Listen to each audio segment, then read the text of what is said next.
ہمارے ملک کی جوڈیشری آزاد نہیں ہے. ہماری جوڈیشری جو ہے وہ ہمیشہ کہیں سے فیصلے لے کر کرتی ہے. جوڈیشری کوئی قانون کے مطابق فیصلے کرتی ہے تو ہم سمجھتے ہیں. ہم عدلیہ کے فرنٹ پر بھی ایک اپرائز دیکھتے ہیں جو پی ٹی آئی کو چاہے ان کے حق میں فیصلوں کا جانا ہو, اس کے اوپر حکومت کا رد عمل بھی ہو.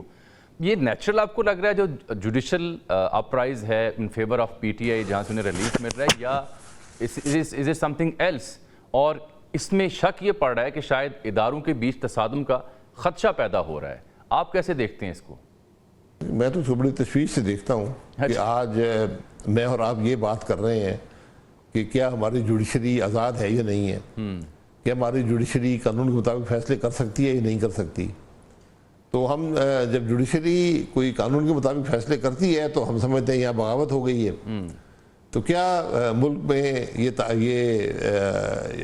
ہر شخص کو یقین ہے کہ ہماری جوڈیشری جو ہے وہ ہمیشہ کہیں سے فیصلے لے کر کرتی ہے؟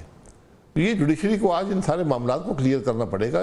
جو ماضی میں فیصلے رہے ہیں انہوں نے عوام میں ایک پرسیپشن قائم کر دی ہے کہ ہمارے ملک کی جوڈیشری آزاد نہیں ہے اور فیصلے کہیں اور سے آتے ہیں. تو اب بھی فیصلے کہیں اور سے آتے ہیں, اب بھی عدلیہ آزاد نہیں ہے؟ نہیں, میں تو کہہ رہا ہوں یہ کویسچن تو ریز ہی نہیں ہونا چاہیے نا. لیکن ایک پرسیپشن ہے ملک کے اندر, اس لیے میں اور آپ بات کر رہے ہیں کہ ہم یہ سمجھتے ہیں کہ اگر جوڈیشری قانون کے مطابق فیصلے کر رہی ہے تو وہ آزاد ہو گئی ہے. کہیں پہلے وہ دبی ہوئی تھی, وہ آزاد نہیں تھی.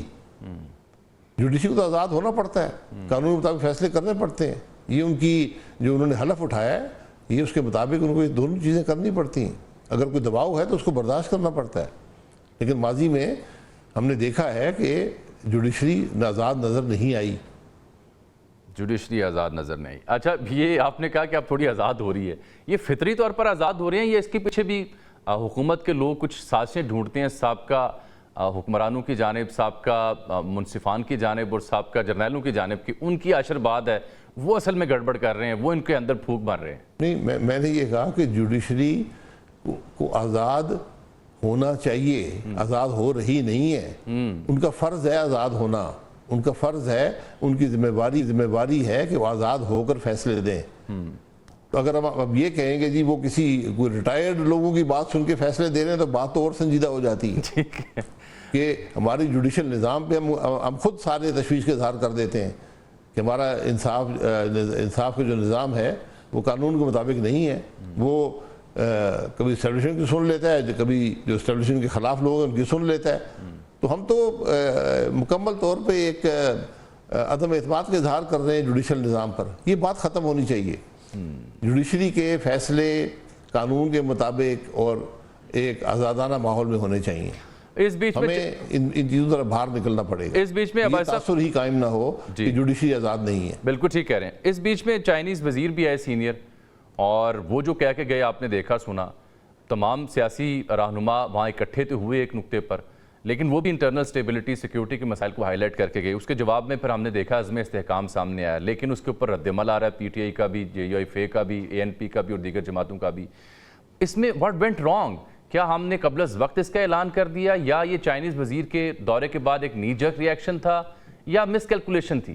دیکھیں, جو بھی آپ کا ہمدرد ہوتا ہے وہ آپ کو مشورہ دیتا ہے. چین کی یہاں بڑی انویسٹمنٹس ہیں, بہت سے قرضے ان کے یہاں پر ہیں, ایک بڑا پرانا تعلق ہے. تو وہ ایک آپ کو برادرانہ مشورہ دیتے ہیں کہ ملک میں آپ کے استحکام ہونا چاہیے, جو آپس کے ڈفرینسز ہیں یہ دور ہونے چاہیے, ملک آئین کے مطابق چلنا چاہیے.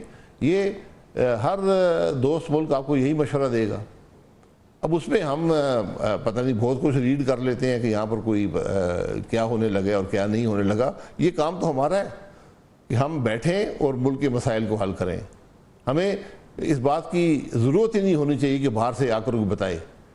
جو چین کے وزیر آئے ہیں وہ انہوں نے آ کر آپ کو ایک برادرانہ مشورہ دیا ہے. آپ کو ویسے بھی یہی کام کرنا چاہیے. وہ نہ بھی آپ کو بتاتے, آپ کو یہ پتہ ہونا چاہیے تھا کہ ہم نے کرنا کیا ہے. تو آج اس ملک کے معاملات ہمارے ہاتھ میں ہیں. عدم استحکام ہوگا, انویسٹمنٹ نہیں آئے گی. عدم استحکام ہوگا, ملک آگے نہیں بڑھے گا. ان باتوں کا ہمیں احساس ہونا چاہیے. لیکن عباسی صاحب, پی ٹی آئی یہ کہہ رہے ہیں نا کہ پہلے پارلیمان میں اس پہ بحث ہونی چاہیے تھی, پھر فیصلے ہونے چاہیے تھے. ہم نے تو پریس ریلیز دیکھی, اپیکس کمیٹی کا اجلاس دیکھا, پھر خواجہ صاحب آن دی فلور آف دی ہاؤس کہہ رہے ہیں کہ ہاں پارلیمان میں بھی اسے ڈیبیٹ کریں گے. کیا یہ درست عمل تھا؟ ایسے تو پولیٹیکل انگیجمنٹ نہیں ہوتی. پہلے اس مدعے پہ سیاسی جماعتوں کو آن بورڈ کیا جاتا, ان سے ملاقات کی جاتی, پارلیمان میں بحث ہوتی, پھر فیصلہ کیا جاتا, تو شاید تمام سیاسی جماعتوں کی حمایت بھی حاصل ہو سکتی ہے. کیا یہ حکومت کی اس میں ناکامی ہے یا جو انہیں کہا گیا انہوں نے کر دیا؟ نہیں, آپ کون سے معاملے کی بات کر رہے ہیں؟ جو عزم استحکام آپریشن کی بات کر رہے ہیں, جس طرح سے اسے اناؤنس کیا گیا, ایپیکس کمیٹی کا اعلامیہ آیا. جی جو آپریشن ہے, ہاں یقیناً, جی ان معاملات میں پہلے دیکھیں, یہ فیصلہ ایگزیکٹو کا ہوتا ہے, حکومت کا ہوتا ہے, اور اس کا ہر پہلو جو ہے وہ شاید پبلک کے سامنے آپ نہیں رکھ سکتے. لیکن چونکہ یہ اس قسم کے جو معاملات ہوتے ہیں, جو آپریشنز ہوتے ہیں, اس میں آپ کو عوام کی سپورٹ چاہیے ہوتی ہے, اور وہ بہت اہم ہوتی ہے. عوام کی سپورٹ کے بغیر آپ یہ معاملات نہیں کر سکتے. تو عوام کی سپورٹ آپ کو پارلیمان سے لینی ہوتی ہے. تو یہ معاملات آپ کو پارلیمان میں پہلے لے کر آنے چاہیے, وہاں سپورٹ بلڈ کریں, اس کے بعد آپ اس کا اعلان ہونا چاہیے. اور وہ بے شک آپ ان کیمرہ سیشن رکھ لیں, سب کو بریفنگ دے دیں کہ ہم کیا آپریشن کر رہے ہیں, اس کی ضرورت کیوں ہے. اور اس کے بعد آپ نے دیکھا کہ ایک ISPR نے لمبا چوڑا ایک سیشن ان کا میڈیا کے ساتھ ہوا. یہی سیشن اگر پارلیمان کے ساتھ ہو جاتا تو آپ کو بہت آسانی ہوتی سپورٹ حاصل کرنے کے لیے. بالکل ٹھیک کہہ رہے ہیں. تو اب اس میں مولانا اور عمران خان صاحب تو مان نہیں رہے, اس کی ایگزیکیوشن پھر ہم کیسے کریں؟ کیونکہ 2 پروونسز جہاں پہ زیادہ ہمیں ٹیرر تھریٹ ہے, وہ تو وہاں پہ اوور ویلمنگ میجورٹی نہیں کی ہے, کہ PTI کی یا ANP کی یا JUIFA کی یا دیگر چھوٹی جماعتوں کی. تو ان کو رام کیے بغیر اس کی ایگزیکیوشن کیسے حکومت اور سسٹم پوری کرے گا؟